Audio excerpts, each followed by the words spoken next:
สมความรู้สึกมากมายเก็บเอาไว้เป็นกำลังใจที่ดีเก็บไว้ทุกเรื่องราวรอยยิ้มที่เราเคยมีเก็บไว้รวมกันเป็นภาพดีๆสิ่งเหล่านี้คือความทรงจำตลอดไป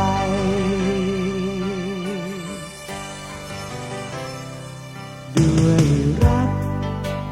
และด้วยความผูกพันเมื่อมีวันที่ตัวฉันต้องไป